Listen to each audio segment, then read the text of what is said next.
did you feel like you could trust Leon? Yeah, okay. The question was, is that, why did I feel like I could trust Dr. Leon? Dr. Leon was, what was happening was that when I was speaking to the doctors, they were talking very doctorese to me. What I mean by that is they would just give me a very, very, no feeling answer, and we'll do everything we possibly can, no connection whatsoever.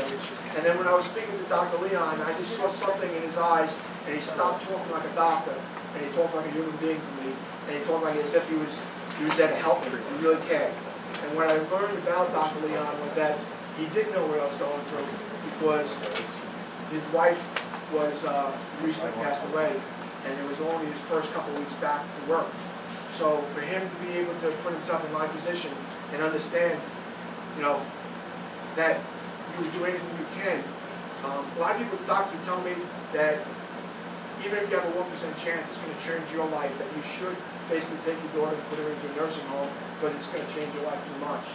And Dr. Leon realized that if he had the chance to save his life, okay, he would have done the exact same thing. Even a 0.5%, 1%, or 2% chance, he would have taken it because he missed it so much.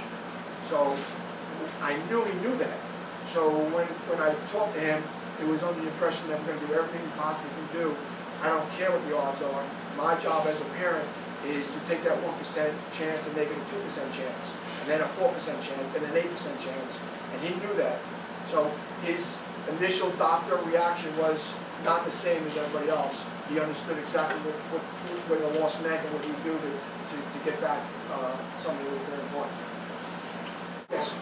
When you said, like, when you kept on telling the nurses not to come in on major services anymore, yes. You said that you wanted a team of believers. Yes. Believers. Exactly right. So that was Dr. Leon part of it? Dr. Leon was part of the believers, okay? I believed he believed, he knew exactly, yes he was, okay, and this is I was only taking people, or allowing people to come in that I felt was in Jesse's best interest to help them believe, because I think that if you take away belief, nothing will ever happen. If you don't have belief in something, it's not going to happen.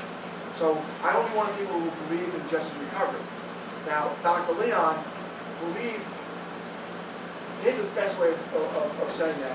I made him re-believe. What I mean by that is that when you're a doctor, you become callous because you see so many deaths, you see so many things that don't work out, and you start doing what the family of the patients want you to do. And a lot of them in that situation just kind of want to give up.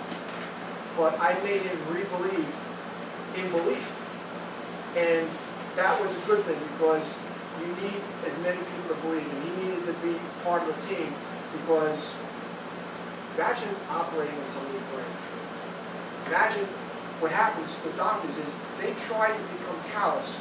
They try not to care about the person.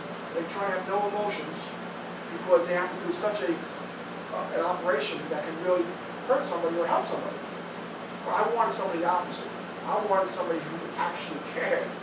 I wanted somebody who believed and had the emotions and attached to the person and say, listen, I care about this person, and I want them to treat it as if it was their daughter. And that's what Dr. Leon was able to do. He was able to take all his doctor training and put it aside and tell him not to be emotionally attached, and he became emotionally attached.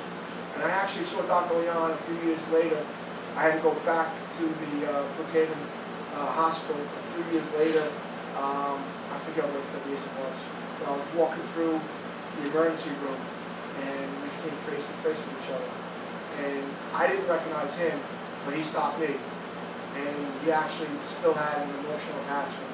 He asked about Jess, he wanted to know what was going on, and I just knew it was the right doctor. It was, I'd much rather have, imagine if somebody all your life believed in you. That'd be great, right? That's awesome. Then imagine if somebody just kept putting me down, didn't believe in me, couldn't care less what happens to me. That's not a good feeling, right? They say that if you're doing something that you shouldn't be doing, and nobody's saying anything about it, that's a bad spot to leave it. Because that means people stop believing, and people stop caring. So when you're doing something that you shouldn't be doing, somebody's getting on your case for that, appreciate that, because people, that means somebody cares enough about you. It may not be what you want to hear at the time, but somebody cares enough about you in order to lead you in the right direction. Yes?